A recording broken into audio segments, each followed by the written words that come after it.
오늘 말씀의 제목은 개혁입니다. 주님은 마태복음 10장 34절에서 이렇게 말씀하십니다. 내가 세상에 화평을 주러 온 줄로 생각지 말라. 화평이 아니요 검을 주러 왔노라. 여러분, 주님이 뭐라고 말씀하셨다고요? 내가 세상에 화평을 주러 온 것이 아니다. 나는 화평이 아니요 검을 주러 왔노라. 또 이어서 이렇게 말씀을 계속해서 하십니다.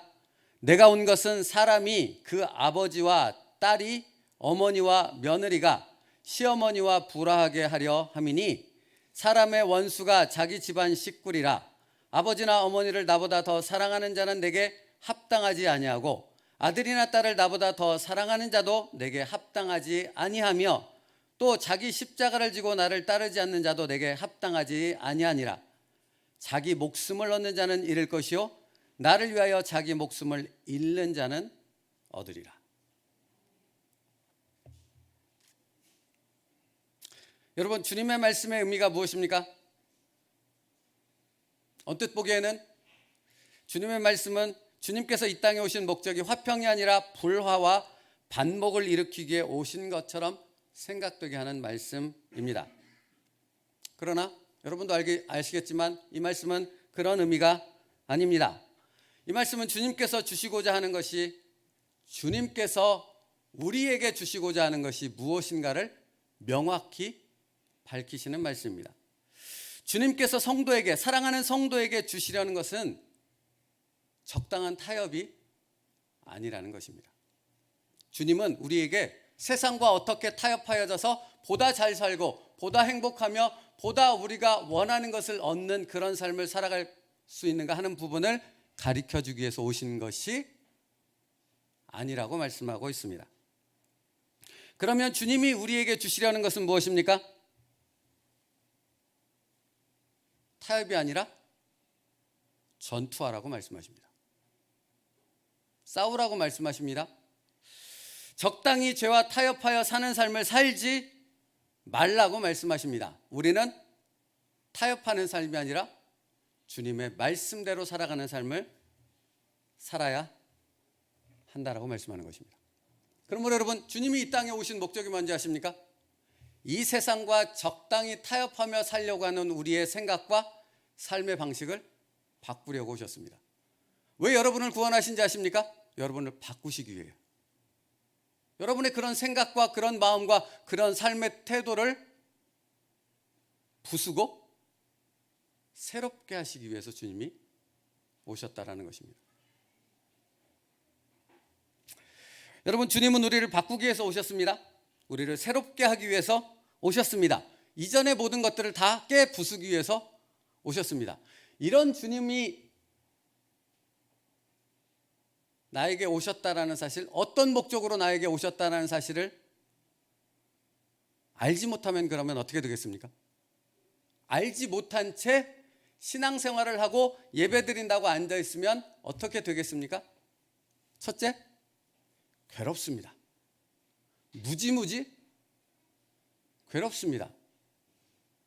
왜요? 주님은 이쪽으로 가라고 우리를 인도하시는데 나는 이쪽을 가겠다고 하니까 끊임없이 팽팽하게 부딪힐 수밖에 없지 않겠습니까? 그러니 괴로울 수밖에요.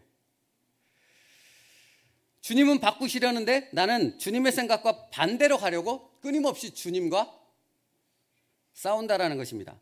얼마나 괴롭고 힘들겠습니까? 그래서 이런 분들은 늘 고민합니다. 예배 드리고 나면, 말씀을 듣고 나면 내가 교회에 나가야 될까? 더 나가야 될까? 더 신앙생활을 해야 될까? 말아야 될까? 고민합니다. 그래서 뭐가 문제만 생기면 어떻게 생각하는지 아십니까? 아, 이거는 교회의 믿음 생활을 때려 치라는 것이구나. 이렇게 합리화합니다. 이렇게 생각합니다. 왜인지 아십니까? 당신을 향한 주님의 뜻을 당신이 알지 못하기 때문에 그렇습니다. 주님의 뜻을 알지 못하면 두 번째 어떤 모습이 됩니까? 그 사람에게는 분별력이 없습니다. 인생이 혼돈입니다. 좀 더 정확히 얘기하면 신앙생활을 시작한 후에 더 혼란을 느끼며 경험하게 되어진다 하는 것입니다. 왠지 아십니까? 분별력은 말씀 안에 있을 때 생기는 것이군요. 말씀 안으로 여러분이 이동할 때 분별력이 생긴다고요.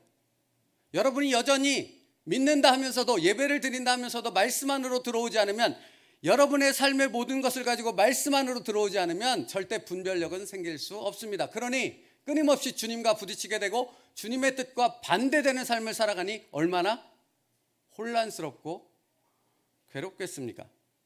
또 괴로울 수밖에 없는 것은 무엇입니까? 주님이 우리를 놓지 않거든요. 그런 우리를 끌어당기니까 이게 끊임없이 괴롭고 힘들 수밖에 없는 것입니다. 여러분, 영적 분별력이 없으면 그래서 신앙생활이 절대 즐겁지 않습니다. 즐겁지 않은 것에서 끝나지 않습니다. 이 사람은 성장이 없습니다. 성장이 없다고요. 수십 년이 흘렀음에도 여전히 똑같은 모습일 수밖에 없는 것입니다.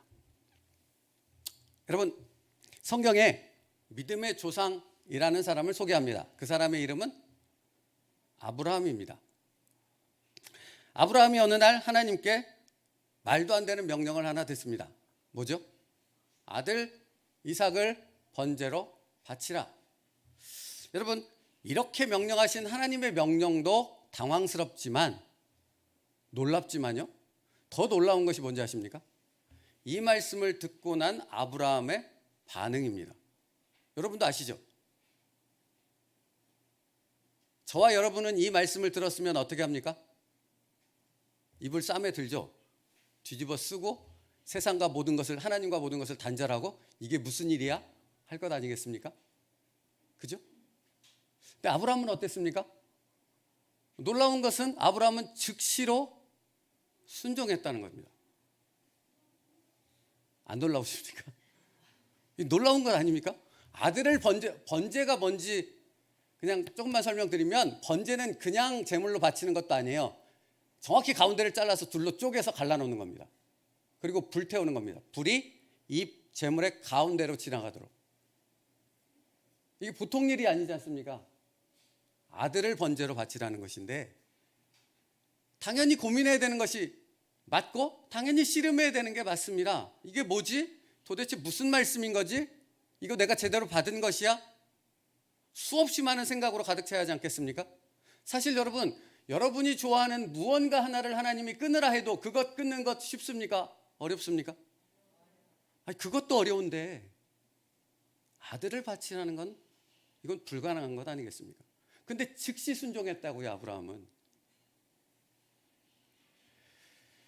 전혀 주저함이 없었습니다. 그렇다면 아브라함은 왜 주저함 없이 바로 순종할 수 있었을까요? 창세기 18장 17절 말씀 띄워주세요. 같이 읽겠습니다. 시작. 여호와께서 이르시되. 여러분, 이게 어떤 말씀으로 이해가 되십니까? 여호와께서 이르시되 내가 하려는 것, 내가는 누굽니까? 하나님. 하나님이 하려는 것을 나의 사랑하는 종 아브라함에게 숨기겠느냐? 다시 말하면 하나님의 뜻을 아브라함에게 가르쳐 주셨다라는 것입니까? 안 가르쳐 주셨다는 얘기입니까? 가르쳐 주셨다는 얘기잖아요. 그러면 여러분, 이 말씀 속에서 우리는 무엇을 할 수 있습니까? 네 아들 이삭을 바쳐라라는 하나님의 명령이 들렸을 때 그것이 하나님의 음성임을 분명히 분별할 수 있고 그것에 즉시 순종할 수 있었다라는 것은 하나님이 누구를 알았다라는 겁니까? 아브라함이 누구를 죄송합니다. 아브라함이 알아들으셨죠? 아브라함이 누구를 알았다라는 것입니까? 하나님을 정확히 알았다는 것입니다. 하나님을 정확히 아는 분별력이 그에게 있었다라는 것입니다. 그러므로 두려울 것이 없었던 것이죠. 그러므로 주저할 것이 없었던 거예요. 그래서 즉시 순종할 수 있었던 거예요. 여러분, 그러니까 왜 나는 순종하지 못합니까? 왜 나는 결단하지 못합니까? 하나님께서 말씀을 계속해서 하심에도 불구하고 그것을 내가 이성적으로 분명히 이해했음에도 불구하고 왜 순종하지 못합니까? 나는 하나님을 모르는 거예요. 그래서 하나님을 신뢰하는 단계로 나아갈 수 없는 거예요. 그러니 아주 조그만 일에도 순종할 수가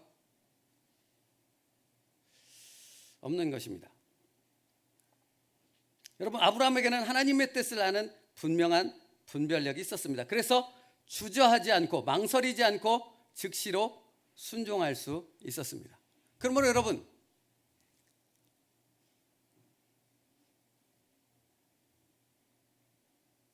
말씀 속에서 주님의 뜻을, 주님을 아는 믿음의 사람이 되지 못하면 우리가 하는 모든 신앙생활이라고 하는 것들은 다 신앙생활이 아니라 종교생활일 수밖에 없는 겁니다. 여러분, 신앙과 종교는 달라요. 기독교는 종교가 아닙니다. 나중에 기회 나면 이 부분은 설명드리도록 할게요. 여러분, 여러분이 하는 모든 것들이 신앙생활이냐 종교생활이냐, 이것은 얼마나 열심히 하느냐, 얼마나 뜨겁게 찬양하느냐, 얼마나 소리 질러서 기도하느냐, 이 부분에 달려있지 않아요? 여러분이 정말 하나님을 아는가? 그러므로 그 하나님을 알기 때문에 하나님의 말씀에 즉시로 순종할 수 있는 그 결단, 그 믿음으로 나아갈 수 있는가 하는 부분이 신앙생활이나 종교생활인가를 결정하는 기준이 되어진다는 것입니다.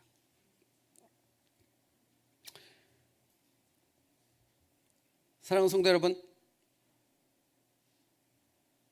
그러므로 주님의 뜻을 아는 사람은, 주님을 아는 사람은 말씀을 들을 때 어떻게 듣는지 아십니까? 주님을 아는 사람은요, 말씀을 들을 때 하나님이 오늘도 나의 이것을 바꾸려 하시는구나 하고 말씀을 받습니다. 이게 다르다고요. 하나님을 모르는 사람은 오늘 무슨 얘기하는지 한번 들어볼까? 그리고 생각합니다. 뭐가 들려지면 이건 나하고 상관없고, 이건 내가 할 수 없는 부분이고, 이래서 빼고 저래서 빼고 다 빼고 내가 좋아하는 부분만 듣죠. 그 좋아하는 부분이 성공하고 축복받으십시오, 이런 얘기 아니겠습니까? 근데 여러분, 하나님을 정말로 아는 사람은 다르다니까요. 말씀 속에서 하나님의 뜻을, 하나님을 더 깊이 알기 원합니다. 근데 그 하나님의 뜻이 나의 삶을 바꾸려는 메시지라는 사실을 분명하게 깨닫고 알아듣고 그 말씀을 따라 결단한다라는 것입니다. 이게 하나님을 아는 사람이에요. 하나님이 오늘 당신을 여기에 왜 부르셨을 것 같습니까? 바꾸시려고요.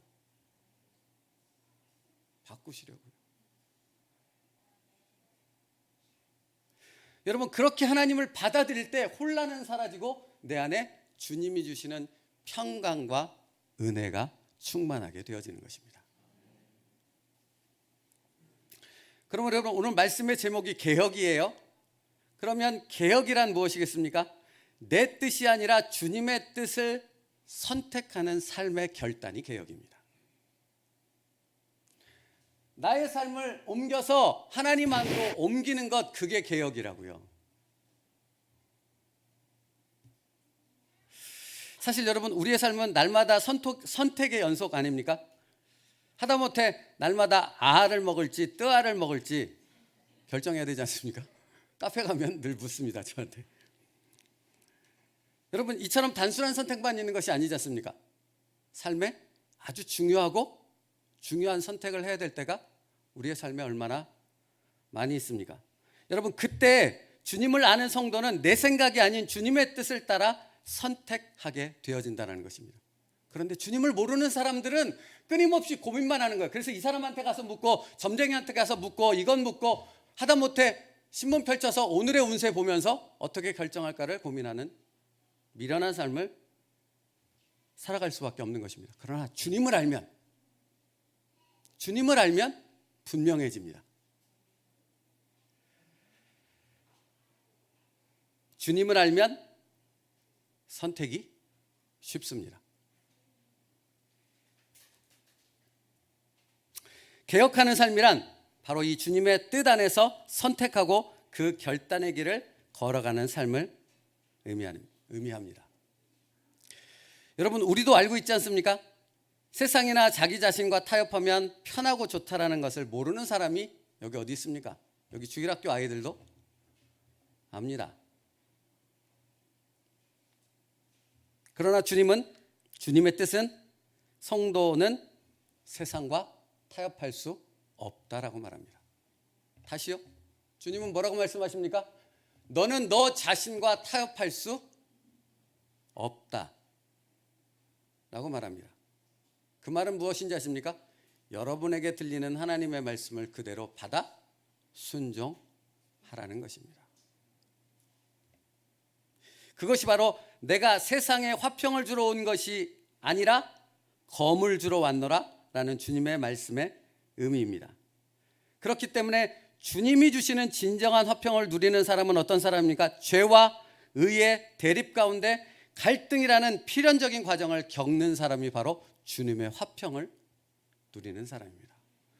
여러분, 우습게 생각하지 마세요. 분명히 구원은 우리에게 거저 주어진 것이 맞습니다. 그런데 구원받은 자답게 살아가며 주님이 주시는 평강과 은혜와 기쁨을 누리는 삶은 절대 거저 우리에게 얻어지는 것이 아닙니다. 죄와의 싸움을 통해서 얻어집니다.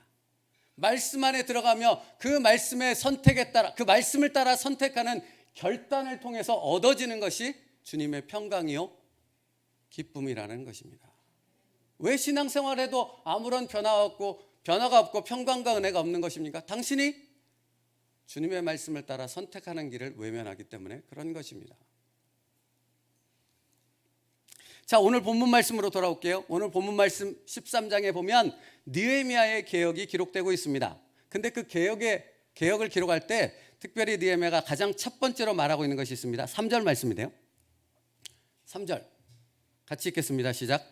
백성이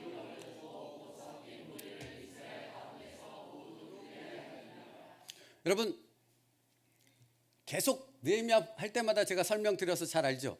지금 백성이 이 율법을 듣고 섞인 무리를 이스라엘 가운데서 모두 분리하였느니라. 섞인 무리가 누구예요? 이방 여자들과 통혼하여 결혼한 부분에 대한 얘기입니다. 그러니까 섞인 무리를 모두 분리해냈다는 것은 그 이방 여자들과 그들을 통해 낳은 자식들을 모두 다 자녀들을 내보낸다라는 의미입니다. 다 그들의 원래 고향 땅 모압으로 암몬으로 다 돌려보낸다라는 의미입니다. 여러분, 그것이 쉽습니까?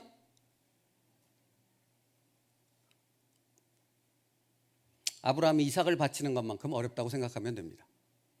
어렵습니다. 근데 순종했습니다. 그들이 순종할 수밖에 없었던 이유는 무엇입니까? 그 죄의 심각성이 무엇인가를 알았기 때문이에요. 자, 그 부분을 잠깐 설명드릴게요. 포로에서 돌아온 이스라엘 백성이 또다시 심각한 죄에 빠졌어요. 그건 이방 여인들과 결혼하여 뒤섞이는 부분이었습니다. 그런데 이방 여인과 뒤섞이는 부분이 왜 심각한 문제를 낳습니까? 그것은 반드시 우상 숭배로 이어지는 영적 음란으로 이어지기 때문입니다. 성경을 한번 볼게요. 느헤미야 13장 27절 같이 읽겠습니다. 시작. 너희가 이방 여인을 아내로 맞아 이 모든 큰 악을 행하여 우리 하나님께 범죄한 것을 우리가 어찌 용납하리요. 자, 이방 여인과의 결혼이 하나님 앞에서의 음란의 죄라는 것을 분명히 설명하고 있죠. 하나님께 범죄하는 것이라는 것을 분명히 말하고 있습니다. 그런데 이방 여인과의 결혼이 왜 치명적인 영적 음란으로 이어지는가 하는 부분을 또 앞에서 설명해요. 느헤미야 13장 26절이요. 한 사람의 예를 들어요. 같이 읽겠습니다. 시작. 또 이르기를 옛적에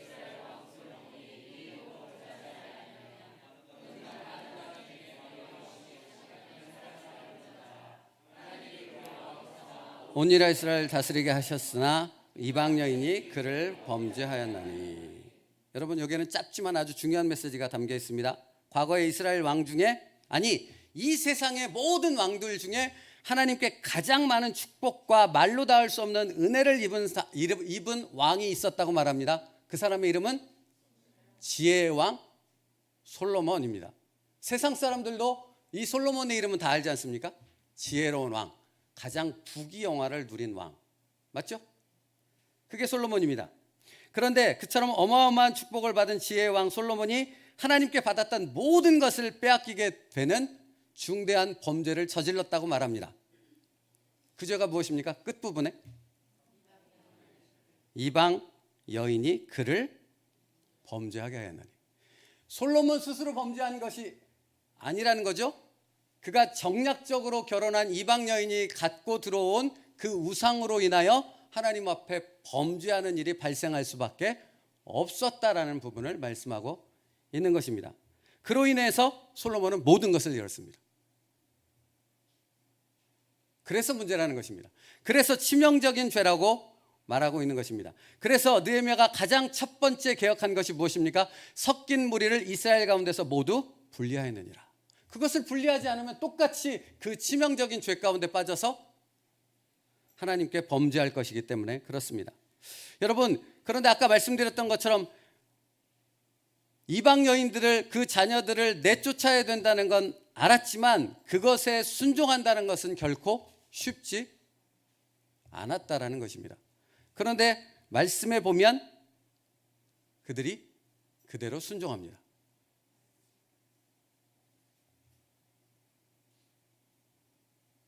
어떻게 순종할 수 있었을까요? 이스라엘 백성이 하나님을 알았기 때문입니다.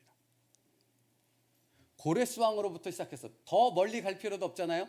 에스라서부터 살펴보면 고레스로부터 시작해서 1차, 2차, 3차, 그리고 성전이 회복되고 성벽이 회복되고 이스라엘 공동체가 이렇게 영적으로 회복될 수 있는 모든 기틀을 하나님의 말씀대로 하나하나 이루신 그 하나님을 그들은 알았던 것입니다. 그 하나님을 신뢰했던 것입니다. 그러므로 이 믿음의 결단으로 나아갈 수 있었던 것입니다. 오늘 드리고 싶은 말씀이 이거예요. 여러분, 개혁이라는 것은, 개혁, 신앙개혁을 이루는 삶은 우리의 삶 가운데 계속되어야 합니다. 계속되어야 한다고요. 여러분이 교회 안 나오다가 교회 나오는 것 한 번으로 끝나지 않아요. 예배 안 드리다가 예배 드리는 것, 또는 봉사 안 하다가 봉사하는 것, 그 몇 번으로 끝나지 않는다고요. 신앙의 개혁은 계속돼야 합니다. 근데 그 개혁이 무엇이냐 하는 것을 여러분은 알아야 한다고요. 무엇이라고요? 여러분의 뜻을 내려놓고 하나님의 말씀 안으로, 그 뜻 안으로 계속해서 옮겨오는 믿음의 순종이 우리에게 계속 있어야 한다는 것입니다. 그런데 그러기 위해서 반드시 필요한 것이 있다고요. 하나님을 알아야 한다고요. 하나님을 신뢰하지 못하면 그럴 수 없으니까요.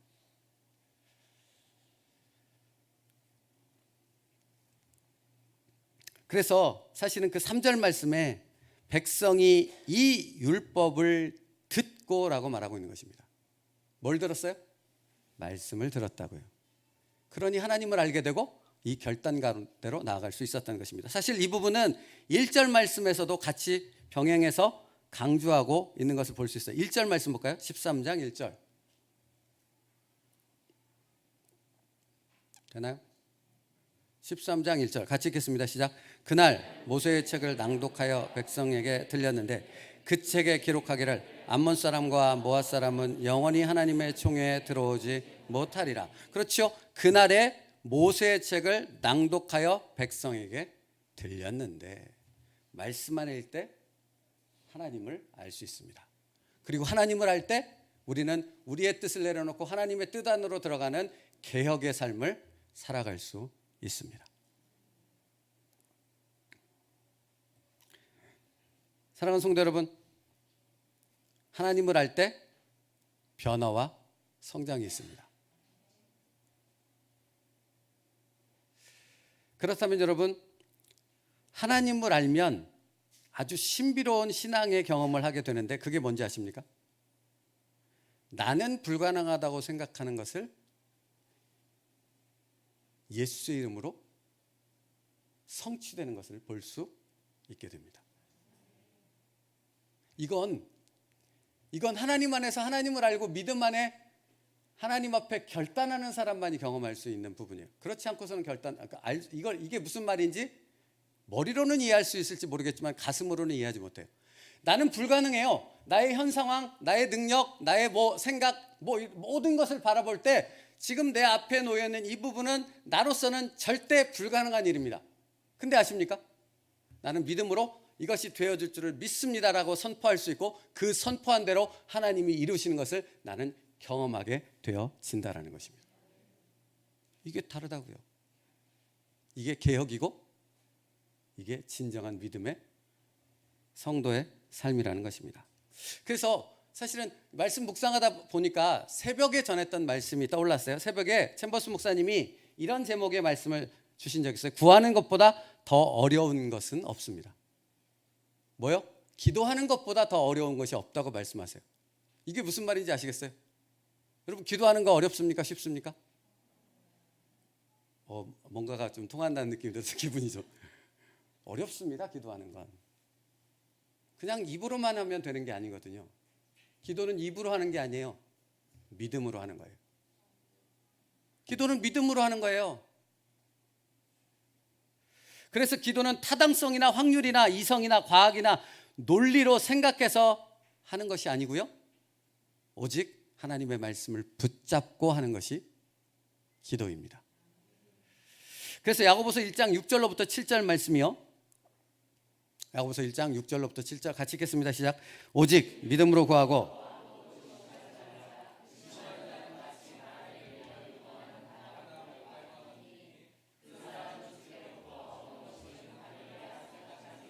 네, 앞에 분 보세요. 오직 뭐로 구해요?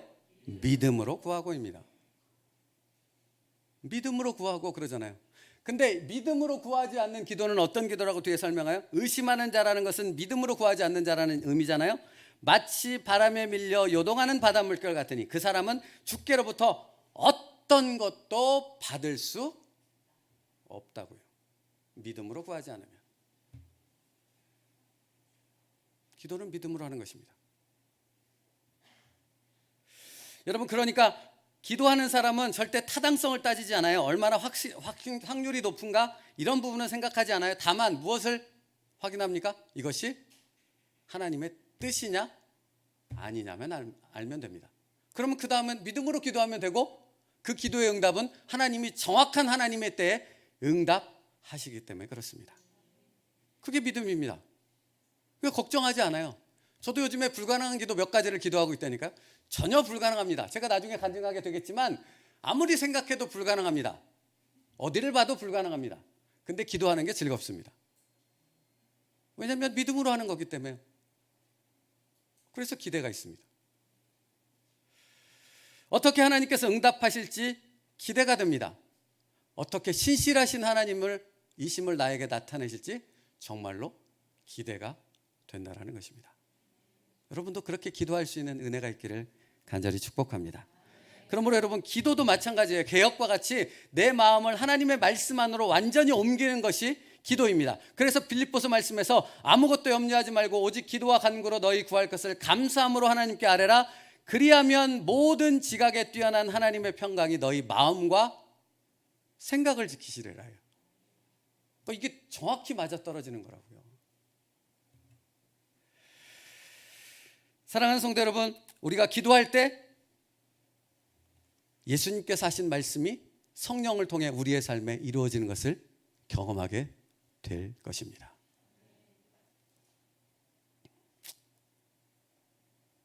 말씀 마치겠습니다.